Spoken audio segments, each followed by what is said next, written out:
তো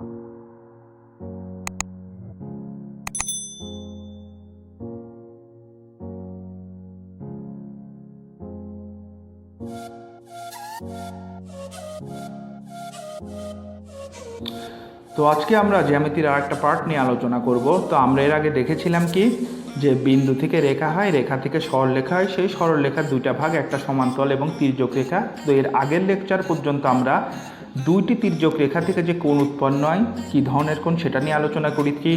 তিনটা তির্যক রেখা থেকে যে ত্রিভুজ উৎপন্ন হয় সেইগুলো নিয়ে আলোচনা করেছি। আজকে আমরা আলোচনা করব এই যে চারটি তির্যক রেখা থেকে যে চতুর্ভুজ তৈরি হয় সেটা নিয়ে আলোচনা করব।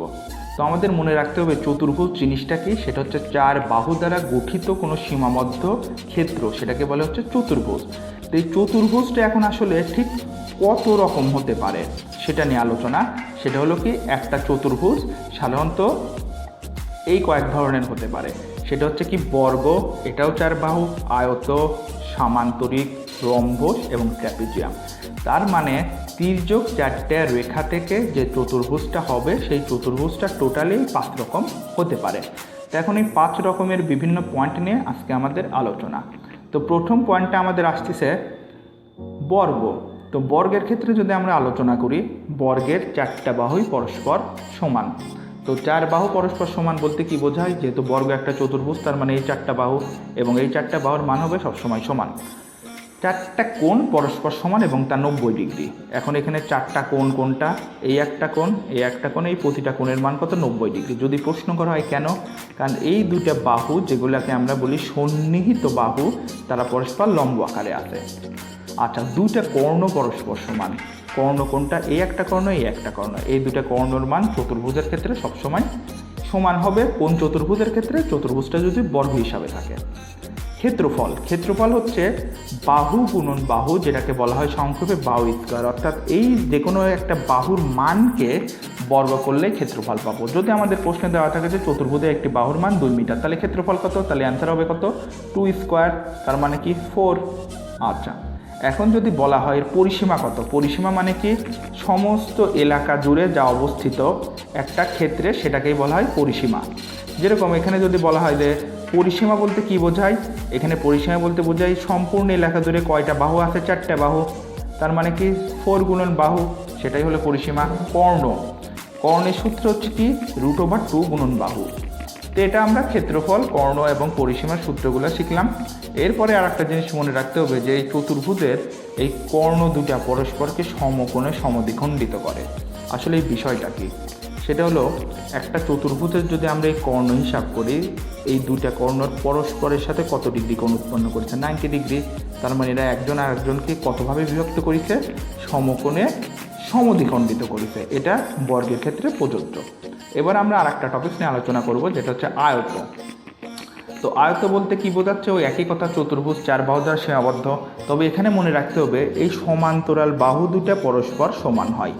তার মানে এই বাহুটার সমান হবে এই বাহু, কারণ কি এরা পরস্পর কি সমান্তরাল, এবং এই বাহুটার সমান হবে কোন বাহু, এই বাহু। এবং চারটা কোণ পরস্পর সমান। চারটা কোণ মানে কি, এই কোণগুলোর প্রতিটার মান কত, 90 ডিগ্রি, এবং এগুলো পরস্পর সমান।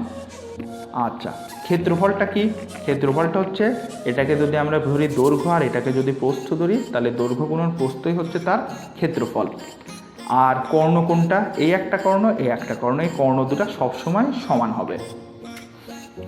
তো এখানে একটা বিষয় যে কর্ণদ্বয় পরস্পরকে সমকোণে সমদ্বিখণ্ডিত করে, কথাটা সঠিক না বেঠিক। আমরা যদি এই একটা কর্ণ দেখি, এই একটা কর্ণ দেখি, তাহলে এখানে এই সাইডে কিন্তু হচ্ছে স্থূল কোণ, এই সাইডে কি হচ্ছে সূক্ষ্ম কোণ। তার মানে কখনোই একটা আয়তর ক্ষেত্রে কর্ণ দুটি সমকোণে সমদ্বিখণ্ডিত করবে না। এটা একমাত্র কোন ক্ষেত্রে প্রযোজ্য, বর্গের ক্ষেত্রে প্রযোজ্য। আচ্ছা, এবার আমরা সামান্তরিক নিয়ে আলোচনা করব।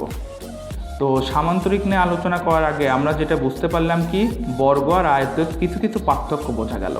এবার যদি আমরা সামান্তরিকে আসি, তাহলে দেখতে পাচ্ছি যে সামান্তরিকের ক্ষেত্রে সমান্তরাল কিন্তু 2 জোড়া বাহু থাকে, যেরকম এটা সমান্তরাল এটা, এবং তারা পরস্পর সমান।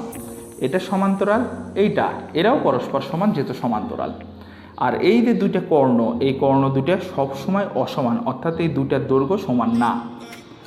দ্বিতীয় আর একটা পয়েন্ট হচ্ছে এই কর্ণদ্বয় কখনোই পরস্পরকে সমকোণে সমদ্বিখণ্ডিত করে না। ওই একই কথা, একটা হচ্ছে স্থূলকোণ আর একটা হয়ে গেল কি সূক্ষ্মকোণ, তার মানে এরা সমকোণে সমদ্বিখণ্ডিত করবে না। এই পয়েন্টগুলো কিন্তু এই ধরনের টপিকসে খুব ইম্পর্টেন্ট, বিভিন্ন পরীক্ষায় দিয়ে থাকে। আচ্ছা, আর এটার ক্ষেত্রফলের সূত্র কি? ক্ষেত্রফলের সূত্র হচ্ছে হাফ গুণন ভূমি গুণন উচ্চতা। এটা হচ্ছে ভূমি আর উচ্চতাটাকে এটাকে বলে উচ্চতা।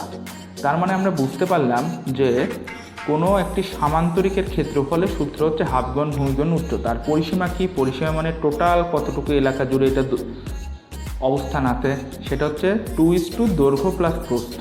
তো এখানে এখন প্রশ্ন চলে আসে, দৈর্ঘ্য প্লাস প্রস্থ দিলাম, এটা হচ্ছে প্রস্থ আর এটা হচ্ছে দৈর্ঘ্য। আমরা কি জানি, যে কোনো ক্ষেত্রের, সেটা ত্রিভুজ হোক, বর্গ হোক, আয়ত হোক, সামান্তরিক হোক, যেগুলো বড় বাহু থাকবে সেগুলো দৈর্ঘ্য এবং যেগুলো ছোট বাহু থাকবে সেগুলো প্রস্থ। এবং আর একটা বিষয় হচ্ছে এরা সকলেই 2 ডাইমেনশনাল অর্থাৎ দ্বিমাত্রিক চিত্র, এগুলো ত্রিমাত্রিক সম্ভব না। তো যেগুলো বড় বাহু সেগুলো দৈর্ঘ্য, যেগুলো ছোট সেগুলো প্রস্থ। তো এখানে 2 দেওয়া হলো কেন? কারণ এটা সমান্তরাল এটা, তার মানে এখানে 2টা দৈর্ঘ্য পাওয়া সম্ভব, আর এটা সমান্তরালকে এটা 2টা প্রস্থ পাওয়া সম্ভব, সেজন্য একসাথে 2:2 দৈর্ঘ্য প্লাস প্রস্থ বলা হয়।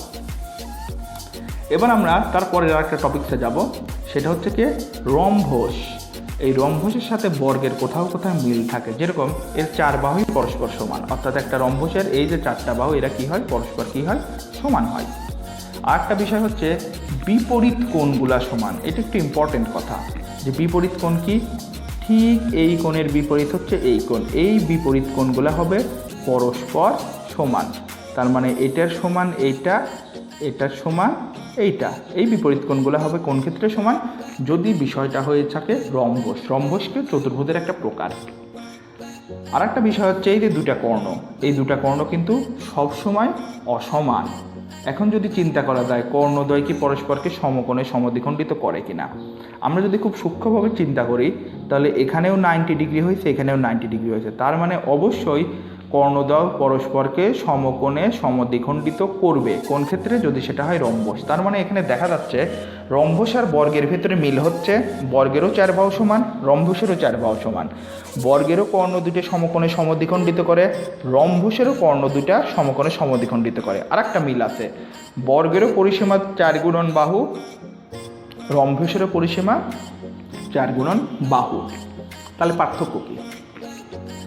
সেটা হচ্ছে বর্গের প্রতিটা কোণের মান ছিল 90 ডিগ্রি, কিন্তু এখানে কোনো কোণের মানে 90 ডিগ্রি না, কোনোটা হয়তো বা সূক্ষ্ম কোণ, অর্থাৎ এই 2টা হচ্ছে সূক্ষ্ম আর এই 2টো হচ্ছে স্থূল, অর্থাৎ 90 ডিগ্রি থেকে বড়। এই একটা পার্থক্য।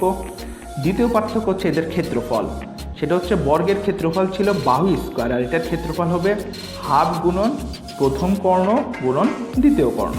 তো আমরা আশা করি রম্বস সম্পর্কে মোটামুটি আমাদের একটা ধারণা হলো। এইবার সর্বশেষ ট্রাপিজিয়াম। তো এখন যদি বলা হয় ট্র্যাপিজিয়াম জিনিসটা কি? ট্র্যাপিজিয়াম হচ্ছে কি, মূল কথা হলো এটাও 4 বাহু দ্বারা সীমাবদ্ধ ক্ষেত্র অর্থাৎ চতুর্ভুজ। বাহু 4টা কোনটা? 1, 2, 3, 4। তবে এটার স্পেশালিটি কি? এটার স্পেশালিটি হচ্ছে এর ভিতরে থাকবে 2টা ত্রিভুজ এবং অন্তত পক্ষে একটা আয়ত। এটা হচ্ছে ট্র্যাপিজিয়ামের স্পেশালিটি। এবং আরেকটা বিষয় হলো এই যে এখানে 2টে সমান্তরাল বাহু আছে, এটা সমান্তরাল এটা, এই সমান্তরাল বাহু 2টা কখনোই সমান হবে না। আবার যদি চিন্তা করি যে এই 2টা হচ্ছে অসমান্তরাল বাহু, এই অসমান্তরাল বাহু 2টাও পরস্পর সমান হবে না। অর্থাৎ ট্র্যাপিজিয়ামের ক্ষেত্রে সমান্তরাল বাহুই হোক আর অসমান্তরাল বাহুই হোক, তারা পরস্পর অসমান।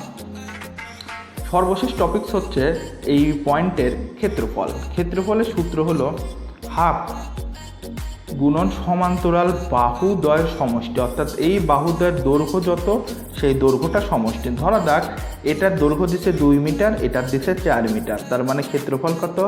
হাফ তারপরে 2 যোগ 4 এবং সমান্তরাল বাহুদ্বয়ের মধ্যবর্তী দূরত্ব।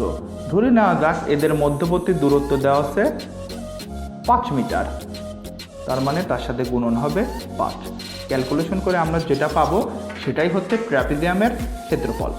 তো আশা করি আমাদের এই যে 4টা ত্রিযোগ বাহু থেকে যে ধরনের আমরা চতুর্ভুজ উৎপন্ন হচ্ছিল, এই প্রতিটা চতুর্ভুজ নিয়ে আমাদের আলোচনা মোটামুটি শেষ হলো। তো এখন যদি আমরা চিন্তা করি যে এই যে 4টি তির্যক রেখা থেকে চতুর্ভুজ হলো, এই বিষয়ে আমাদের যদি আর কোনো প্রশ্ন থাকে তাহলে এটার বিষয়ে আমাদের আরও অনেক বইপাতি একটু নাড়াচাড়া করতে হবে। কারো যদি কোনো কমেন্টস আর নতুন কোনো কিছু বোঝার থাকে অবশ্যই আমাদের লিঙ্কে কমেন্টস করবেন। ধন্যবাদ সবাইকে।